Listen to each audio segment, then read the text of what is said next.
La creación del ser humano tiene una dedicación especial en el capítulo 1 de Génesis.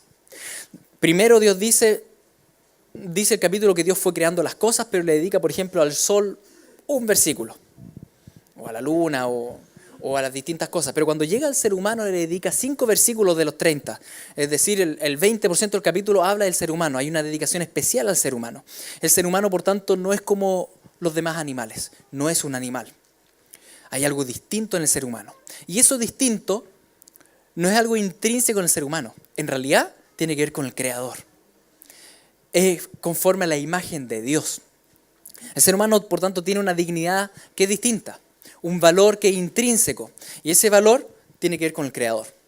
En el Génesis vemos entonces que Dios crea todo y que el centro de esta creación es Dios mismo, porque de los 31 versículos hablan de Dios, pero un gran porcentaje habla del ser humano, y este ser humano va a ser especial también. Va a ser especial porque Dios le encarga señorear, sojuzgar sobre el mundo entero, sobre todo lo que está en este planeta. No es que la Biblia esté en contra de proteger a los animales. Al revés, le asigna la responsabilidad al ser humano de hacerlo, entendiendo que el ser humano no es simplemente un animal. El ser humano es puesto como cabeza sobre lo que es la creación. Y como tal, Dios va a dialogar con él y le va a dar mandatos. Distintos mandatos que vamos a estar estudiando durante las siguientes semanas. Partiendo hoy día por el primer mandato. Los mandatos creacionales que vemos en estos capítulos de Génesis los podemos resumir principalmente en estos 4, aunque pueden haber más, o algunos los resumen en menos mandatos, pero vemos el mandato de señorío en estos versículos, el mandato cultural que le da al ser humano, el mandato social y el mandato central, que es el de obediencia y adoración al Creador. Todos estos mandatos son lo que Dios le da específicamente al ser humano. Habla con él para que viva una vida en todas las áreas de su vida que glorifique al Creador. Hoy día vamos a ver el primer mandato, el mandato señorío. Le vamos a dedicar en realidad 2 predicaciones, hoy día y la próxima semana. Y después vamos a ir continuando con los otros mandatos. Lo que vemos ahí en el Génesis y en cómo vivir una vida que glorifica a Dios en todas las áreas de nuestra vida. En el versículo 26 y 27 que acabamos de leer vemos esto del señorío. Y lo vemos también en el versículo 28 que dice: y los bendijo Dios y les dijo: fructificad y multiplicaos, llenad la tierra y sojuzgadla y señoread en los peces del mar, en las aves de los cielos, en todas las bestias que se mueven sobre la tierra.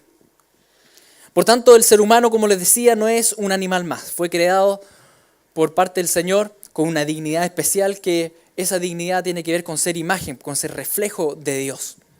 Cuando ustedes escuchan por ahí en Discovery o en Nat Geo o algo que hace millones de años gobernaba la bacteria, mentira. No es así. Dios nunca hizo gobernar la bacteria. En millones de años más va a gobernar el escarabajo. Mentira. Va a gobernar Jesucristo. Debemos entender que lo que te diga los medios de comunicación, lo que sea, la verdad suprema es la Biblia. No son los científicos o tantas cosas, ¿no es esto que uno puede ver hoy en día? Hay muchas opiniones. Pero la Escritura nos dice que Dios creó al ser humano y lo puso como cabeza de la creación, para que juzgara y gobernara. Y cuando terminó toda esta creación, vio Dios todo lo que había hecho y aquí era bueno en gran manera. Y recuerden que Dios es omnisciente, Él es infinitamente sabio, y cuando evaluó todas las cosas, Él dijo: así está bien. Y uno mira y dice: pero ¿habrá sido bueno que haya puesto al ser humano como cabeza del planeta entero? Porque claro, vemos hoy día los estragos que ha causado la humanidad. Los mares contaminados, los animales extinguiéndose, todos peleados, guerras, hambre. ¿Por qué el Señor dijo entonces que era bueno? ¿Qué es lo que pasó? ¿El Señor no se dio cuenta de algo? ¿Hubo algo que Él no veía? ¿O el Señor en realidad ve el final desde el comienzo? Salomón, al analizar esto, dice: mira, Dios hizo el hombre recto, pero ellos buscaron muchas perversiones. La maldad y el pecado no están en el Creador, no está en Dios. La maldad y el pecado están en nosotros. Nosotros hemos caído y nosotros hemos dejado, como se dice en chileno, la escoba en este mundo. Y eso ha llevado el pecado humano, el pecado de Adán y Eva llevó a que no solo la humanidad gimiera, no solo sufrimos nosotros, sufre la creación entera. Como dice en Romanos 8, toda la creación gime a una y a una está con dolores de parto hasta ahora. Al caer el ser humano, este mandato de señorío cae y empieza a ocurrir un cambio en cómo el ser humano ejerce ese mandato. Y lo ejerce enseñoreándose, lo ejerce tiranizando, lo ejerce en pos del egocentrismo, en pos del yo. Cambia el núcleo de adoración. Si la adoración era todo antes para Dios, ahora es para mí. Y eso lleva a destrucción. Entonces, ¿por qué Dios puso al ser humano a cargo si Él sabía que el ser humano iba a pecar? ¿Para qué lo pone a cargo? Si Dios conoce todas las cosas, si sabía que iba a ocurrir toda esta destrucción, ¿para qué lo pone a cargo? Pablo escribe lo siguiente en Romanos 8. Él dice, porque la creación fue sujetada a vanidad no por su propia voluntad, sino por causa del que la sujetó en esperanza. Porque también la creación misma será libertada de la esclavitud de corrupción a la libertad gloriosa de los hijos de Dios.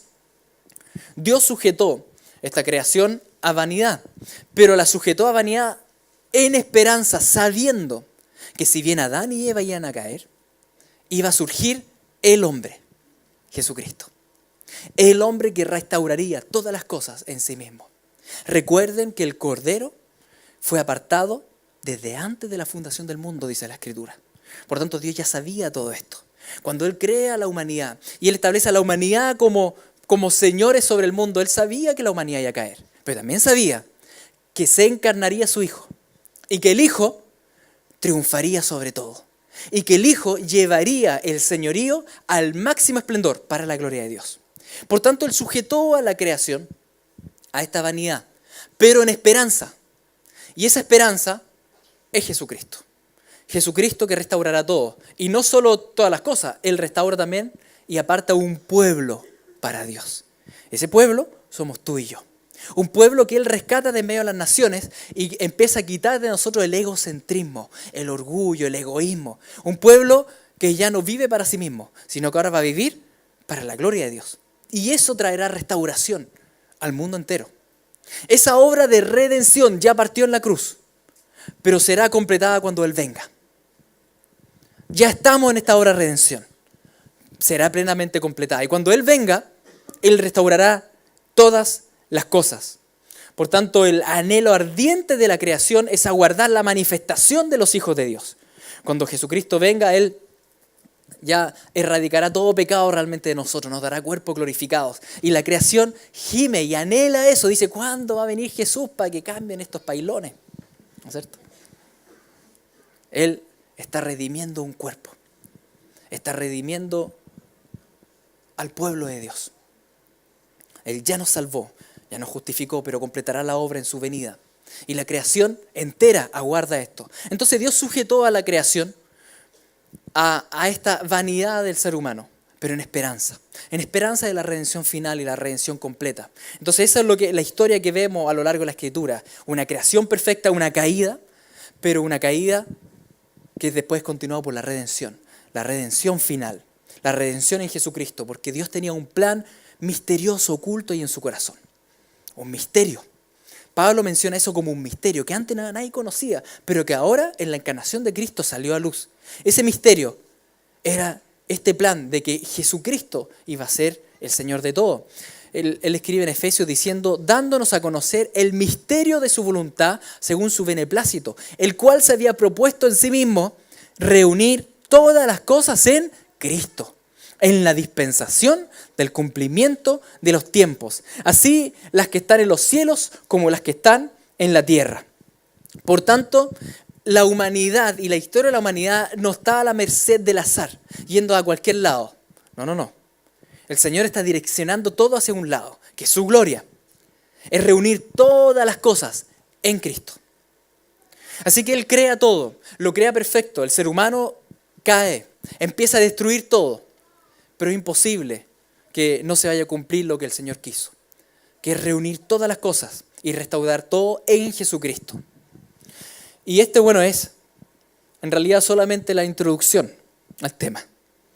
Es para que entendamos que el Señor al principio puso un mandato de señorío. el ser humano cayó y llevó esto a una gran destrucción de la creación. Pero que la historia final ya está escrita. Jesucristo restaurará todo en sí mismo. Y en Él está apartando un pueblo para que reine con Él eternamente. Y lleve a la creación al máximo esplendor para la gloria de Dios. Ahora bien, ¿por qué digo que esto es solo la introducción? Porque es necesario que aprendamos a qué significa vivir entonces hoy día el mandato de señorío. Porque Jesucristo ya partió la redención de este mandato. Y la partió 2000 años atrás. Y nos empezó a enseñar lo que realmente Dios pensaba al darnos este mandato de señorío. Y eso es lo que tenemos que estudiar hoy día. Tenemos que ver y tenemos que analizar nuestras vidas, de cómo estamos al respecto. Si volvemos al Génesis nos damos cuenta que inmediatamente después del pecado, el mandato de señorío decayó rápidamente. Recuerden que pecó Eva, pecó Adán, Dios habla con la serpiente, Dios le dice algo a Eva y Dios le dice algo a Adán. ¿Qué le dice a Eva? A Eva le dice un par de cosas, pero esto es algo puntual que quiero rescatar ahí de esas frases que le dice el Señor. Le dice, tu deseo será para tu marido y él se enseñoreará de ti. Es una declaración de la maldición que trae el pecado, de lo que el pecado hace, lo que hizo en Adán y Eva. Habían sido creados para señorear como coiguales en esencia, ¿no es cierto? Y llevar a cabo este mandato de señorío sobre la creación entera. Ahora Dios le dice a Eva, por tu pecado ahora Él se va a enseñorear de ti. Y aparece esta palabra que antes no estaba, el enseñoreamiento. El enseñoreamiento, el tomar a la fuerza algo para que se haga mi voluntad. El creer que yo soy el centro y que yo soy Dios y que los demás vivir en torno a mí. Las relaciones humanas van a sufrir por esta caída del mandato de señorío, que ahora es un enseñoreamiento. Hoy en día está muy en boga el tema del feminismo, ¿no es cierto? Uno puede opinar al respecto, es un tema complejo, es un tema complicado en varias aristas, pero cuando analizamos todos estos temas que van siendo contingentes, es importante que analicemos la historia bíblica general y qué es lo que nos dice el Evangelio al respecto. ¿Está mal que el hombre se enseñoree a la fuerza de la mujer? Claro que sí. Como también está mal que la mujer se enseñoree del hombre. El problema entonces no está en el género, el problema está en el corazón humano. El problema no son los hombres y el problema no son las mujeres. El problema está en todos nosotros. El problema no es machismo o feminismo. El problema es que nuestro corazón está caído. ¿El corazón de quiénes? De todos nosotros. Todos nosotros buscamos enseñorearnos de alguna manera de los demás. Y eso trae grandes complicaciones a este mundo. Entonces aquí el que apunta al enseñoreado del otro, guárdese de no caer uno mismo. Porque nosotros mismos tendemos a eso. Es algo que tenemos que analizar hoy día. Es muy distinto el mandato de señorío que Dios le dio a la humanidad comparado con lo que es el enseñoreamiento. Y ahí es donde tenemos que detenernos. ¿En qué es distinto? ¿Por qué es distinto? ¿Cuál es la diferencia?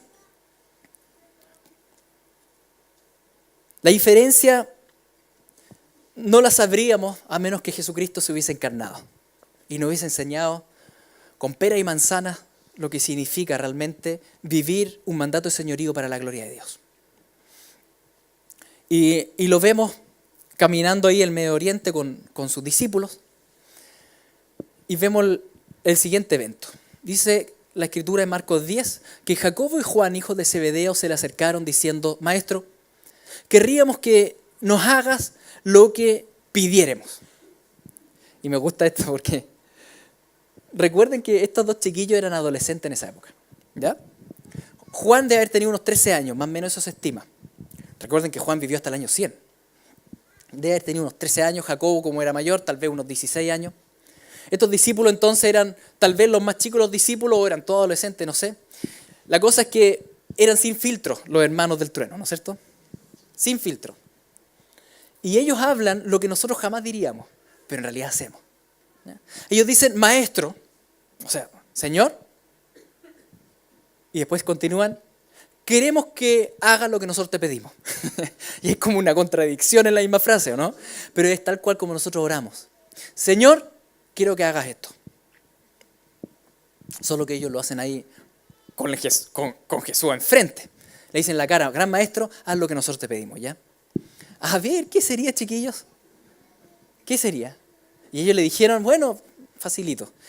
concédenos que en tu gloria nos sentemos el uno a tu derecha y el otro a tu izquierda. Nada más ni nada menos. Como les digo, eso es lo bueno muchas veces los adolescentes, son sin filtro. Porque nosotros somos más hipócritas, los adultos, ¿no es cierto? Entonces esto lo pensamos, pero no lo decimos. Eso no significa que no tengamos el mismo pecado. Entonces, ellos se lo dijeron. Entonces Jesús le dijo, no sabéis lo que pedís. ¿Podéis beber el vaso que yo bebo o ser bautizado con el bautismo con que yo soy bautizado? Y ellos dijeron, al unísono, podemos. Sí, está bien.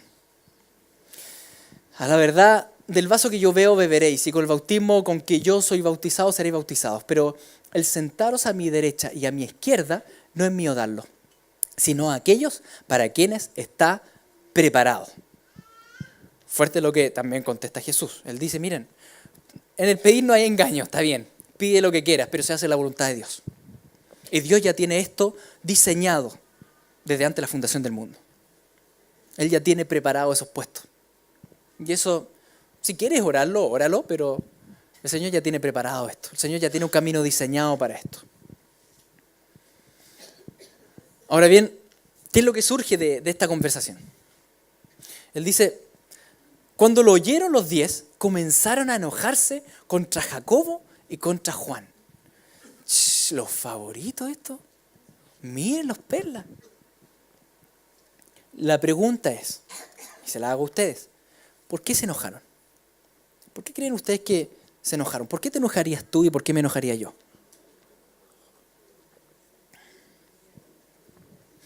Porque nosotros queremos estar ahí. Por tanto, no era un pecado de ellos dos, era un pecado de todos. Si no, no se hubiesen enojado. Si se enojan es porque ellos también querían estar sentados al lado de Jesús. Es lo que nos pasa tal vez en el trabajo. Cuando va otro y le pide al jefe un aumento y que lo ponga en otra posición. Y uno dice, shh, y empieza el cuchicheo, oye, ¿qué se cree? ¿Qué onda? El favorito, no sé qué, miren. ¿Y por qué? ¿Por qué nos enojamos? Porque tenemos un gran problema como seres humanos. El gran problema es que somos nuestro propio centro. Y creemos que el mundo tiene que girar en torno a mí. Y que yo debo tener esos favores. Es que ese puesto lo merezco yo. Y ahí tenemos un tema, pero ya muy potente arraigado. Nosotros siempre pensamos que merecemos cosas mejores de las que tenemos. Por tanto, vivimos frustrados con las circunstancias y todo porque merezco algo mejor.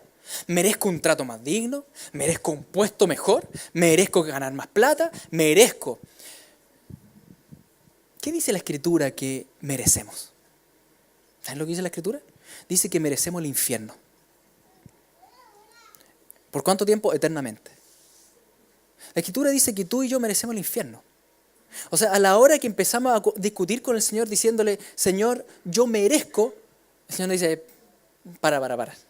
Mejor no vayamos por lo que mereces, porque si vamos por lo que mereces, te va a ir mal. Pero nosotros tenemos un autoconcepto siempre tan bueno de nosotros mismos, que cuando otro es bendecido nos da envidia. Decimos, eso debería ser mío. Yo debo tener ese puesto, yo debo tener ese cargo. Así que tenemos estos 10 y que están enojados. ¿Por qué están enojados? Porque tienen el mismo pecado que Juan y Jacobo, y que tú y que yo. Lo mismo. Lo mismo. En otras ocasiones Jesús lo vemos que se enoja con los discípulos, pero esta vez los junta paternalmente. Dice, Jesús llamándolos les dijo, sabéis que los que son tenidos por gobernantes de las naciones se enseñorean de ellas, y sus grandes ejercen sobre ellas potestad, pero no será así entre vosotros. Y aquí viene lo crucial que nos viene a mostrar nuestro Salvador. Dice, mira, el mundo funciona a base de enseñoreamiento. El mundo funciona a base de una pirámide. Es lo que todos siempre nos han enseñado y lo que vemos. En la base está la plebe, tú y yo. Después están los gobernantes.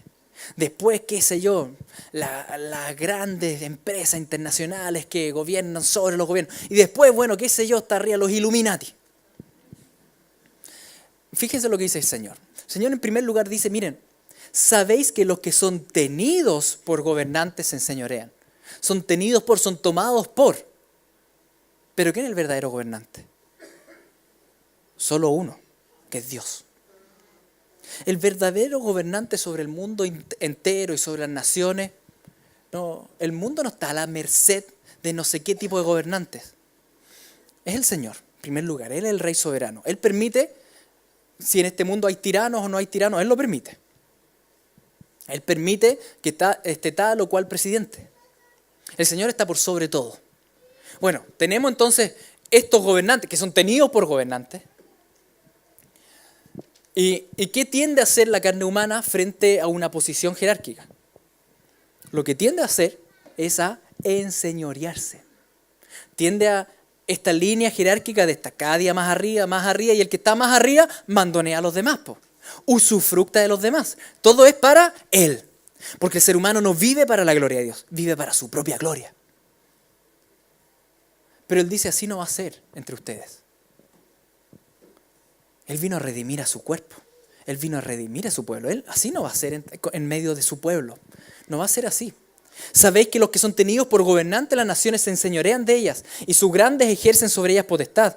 Pero no será así entre vosotros, sino que el que quiera hacerse grande entre vosotros será vuestro servidor. Y el que de vosotros quiera ser el primero será siervo de todos. ¿Y con eso qué hace Jesús? Toma esta pirámide y la invierte, la gira. El que quiera estar a la punta tiene que estar bien abajo. En el reino de los cielos no está esta pirámide. En el reino de los cielos la pirámide está invertida. El que quiera realmente estar, ahí dice, el que quiera ser, ¿qué palabra le pone? El que quiera hacerse grande entre vosotros, va a tener que servir. Va a tener que ponerse abajo. Porque lo que significa ejercer un mandato de señorío para la gloria de Dios, significa en realidad servir. Señorear es servir. Y en Cristo vemos la redención del mandato de señorío. Porque Él es el Señor de señores. Y siendo Señor de señores, estando en la punta de la punta,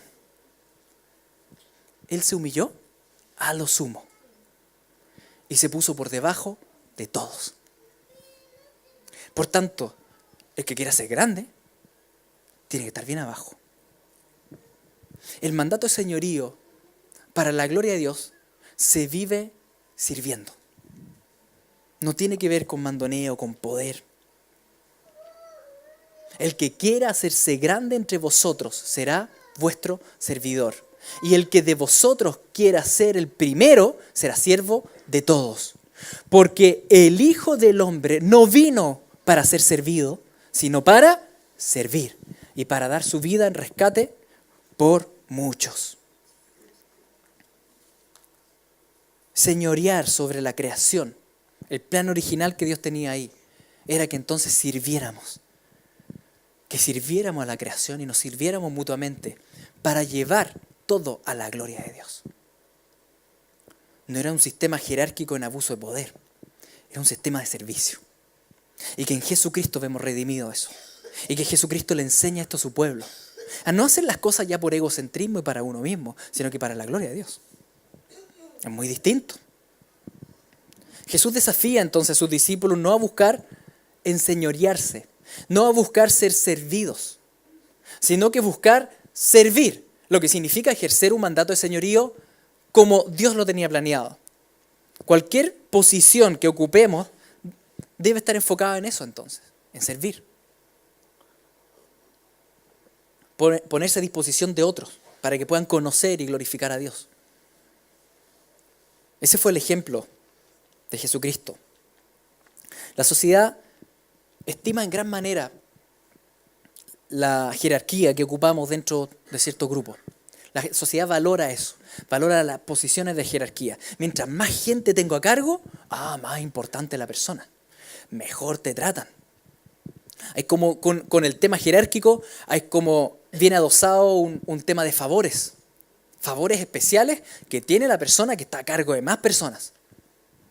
En esta sociedad caída, cuando entramos en sistemas jerárquicos, entramos a sistemas de poder, por así decirlo. Y cuando hablamos de poder, es una ilusión de poder. Este poder de poder ejercer influencia en los demás. Y suena muy bonito, se pueden poner palabras muy cristianas. Liderar, ejercer influencia sobre mucho. Pero en la base de eso está el querer que otros hagan lo que yo les digo. Querer uno ser Señor. Cuando queremos nosotros ser Señor, nos enseñoreamos. De ahí surgen muchos temas complejos para nuestra carne. Y esto no es solo un tema que vemos a nivel de gobierno, a nivel de empresas, lo vemos en las congregaciones, lo vemos en la iglesia, lo vemos nosotros. Porque es súper fácil criticar la clase política, pero el pecado también lo tenemos nosotros. Tal vez tú tienes a cargo tuyo 2 ovejitas y sobre ellas tú puedes ejercer el mismo abuso de poder, el control, el querer que esas ovejitas te hagan caso a ti. Y cuando no te hacen caso, no, son inmaduras en la fe. Cambiamos las palabras, pero el corazón es el mismo, nos enseñoreamos. Nos enseñoreamos. Buscamos favores especiales. Buscamos ir escalando y entramos con esa idea muchas veces a la iglesia.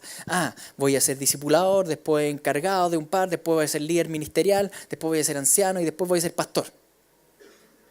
¿No es cierto? Ñeque. Pero no se lo digo a nadie. Pero no funciona así el reino de los cielos. Porque el Espíritu reparte los roles como Él quiere. Y los roles no implican más importancia. Claro, hay responsabilidades distintas. Pero un pastor no es más importante que cualquier otra oveja. Porque en la práctica, todos somos ovejas. Y ahí hay un tema complejo que tiene que ver con nuestros corazones. No tiene que ver con la estructura, es nuestro corazón el problema. Nuestro corazón que quiere esto, que quiere sentirse valorado por alguna posición, que quiere tener esto de sentirse que los demás tal vez te adulan o que uno tiene control sobre otros. Es un problema del corazón humano, no es un problema de hombres y no es un problema de mujeres, es un problema de todos. El control es una de estas manifestaciones, el control. El control es complejo. Es querer imponer nuestros gustos, nuestras preferencias en el otro, nuestras decisiones. Pero hazme caso. Yo te sugiero que hagas esto. Pero más que una sugerencia empezamos a manipular. Yo quiero que mis hijos hagan lo que yo decido en la vida. Claro, cuando son chiquititos, te siguen nomás, pero después tienen que empezar a tomar autonomía en algún momento. Y lo mismo llevamos a las congregaciones. Lo mismo empezamos a llevar a estructuras, ya sea simples o complejas. La complejidad está en nuestro corazón, en realidad. Entonces, puedo tener un discipulado y puede parecer algo muy espiritual y enseño la Biblia, pero ejerzo control sobre esas ovejas. Entonces, todo lo que van haciendo me lo tienen que contar. Y tienen que ir tomando las decisiones en sus vidas de acuerdo a lo que yo les digo. Control. Quiero imponer mis propias estrategias. Y cuando no se hace lo que yo quiero, me enojo, me frustro. Esto también lo podemos vivir en la casa. Es cuando tal vez la dueña de casa quiere que se haga todo como ella dice. O cuando el dueño de casa dice, no, en esta familia mando yo. Enseñoreamiento. Porque no es ese el modelo de Cristo.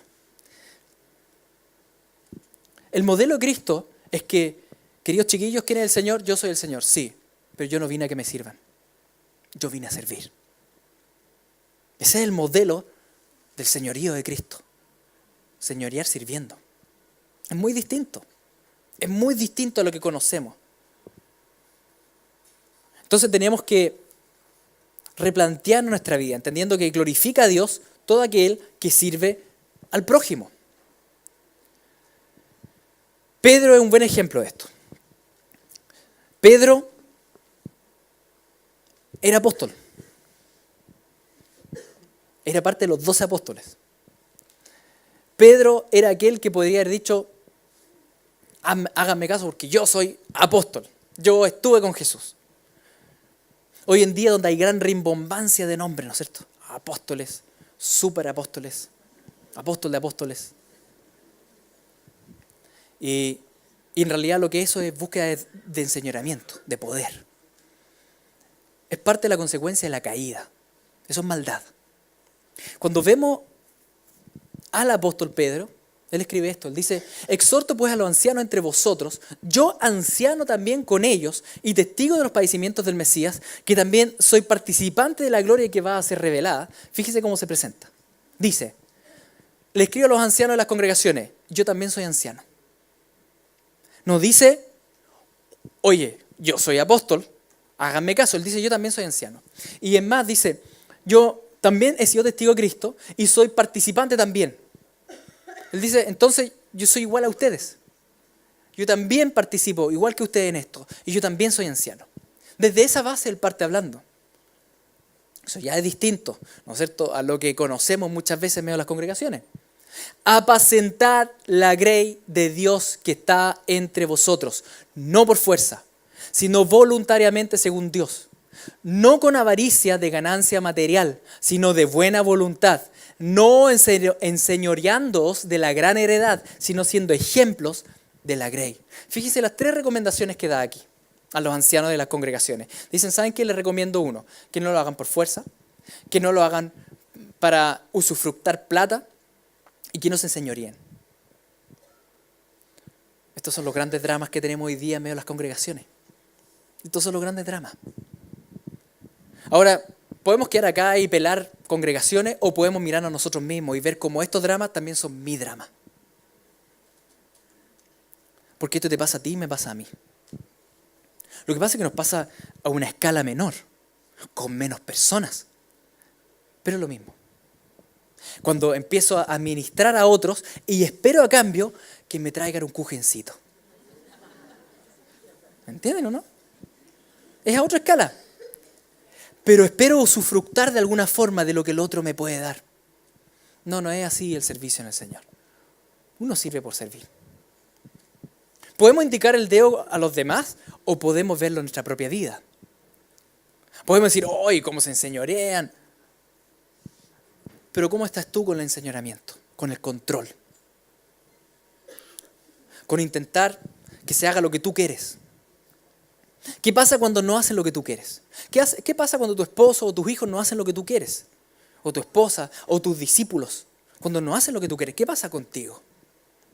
¿Qué pasa cuando el mundo no hace lo que tú quieres? ¿Vives en constante frustración? Entonces hay un problema de enseñamiento, de buscar ser Dios, el centro, y que gire en torno a mí. Queridos, nosotros somos solo ovejas. Nunca vamos a dejar de ser ovejas. No importa si tienes a cargo una persona, o 100 personas, o 1000 personas, o 10.000 personas. Hay un solo pastor. Y ese pastor es Jesucristo. Por tanto, lo que hacemos, y nuestra labor como siervos de Él, es tomar estas ovejas y llevarlas a los pies del buen pastor. Porque hay uno solo que es buen pastor. Los demás somos malos pastores. Porque hay uno solo que es buen pastor. Esa es tu labor. Esa es mi labor.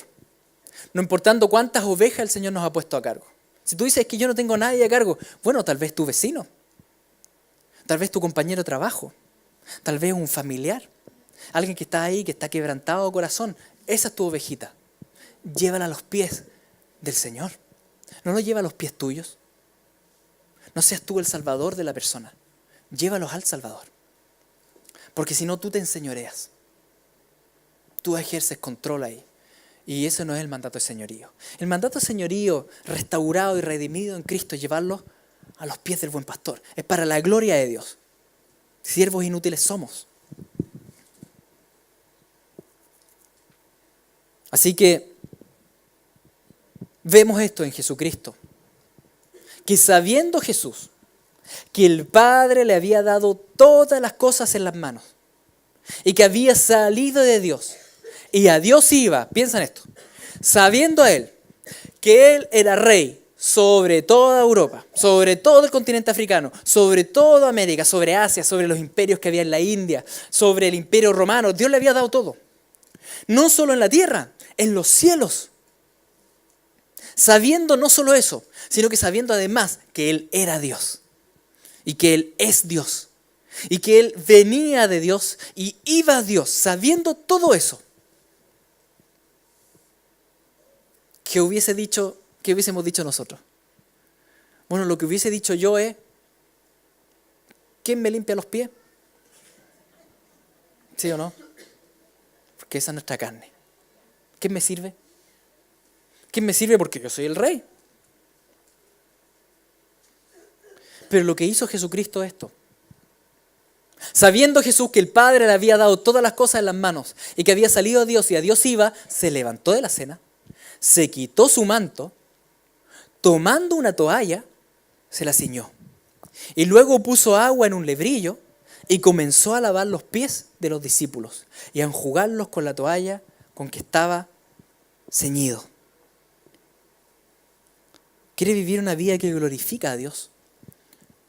Entonces vas a tener que ceñirte la toalla. Vas a tener que ensuciarte tus manos con el barro de los pies de los demás. Eso es ejercer el mandato de señorío de una manera que glorifica a Dios. No, porque Señor, yo tengo tantos atados, yo mismo tengo problemas, no sé qué. No, vas a tener que ensuciarte tus manos con el barro de los demás. Eso es servir. Eso es lo que hizo Jesús. Eso es servir. El mandato de señorío no es mandonear, es ayudar, no es controlar, es dar ejemplo. No es dar simplemente órdenes, es acompañar. No es enseñorearse, es servir en amor. Y cuando terminó de limpiar, después que hubo lavado los pies, tomó su manto, volvió a la mesa y les dijo, ¿sabéis lo que os he hecho? Pregunta. Y hubo un cri, cri, ¿no es cierto? Nadie entendía por qué. Y él dice, ustedes me llaman maestro, me llaman Señor, y dicen muy bien, porque lo soy. Yo soy el Señor. Pues si yo, el Señor y Maestro, he lavado vuestros pies, vosotros también debéis lavaros los pies los unos a los otros. Porque ejemplo os he dado, para que como yo os he hecho, vosotros también hagáis. Vosotros también hagáis. Ejercer un mandato de señorío para la gloria de Dios es lavar los pies de tu cónyuge, y lavar los pies de tus hijos, y lavar los pies de tus hermanos en la fe. Incluso lavar los pies de tus enemigos, y aquellos que te han hecho mal, y aquellos que te han traicionado.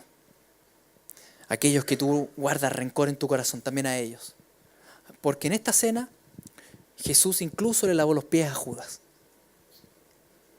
Eso es ejercer el mandato de señorío con una pirámide invertida, bien abajo.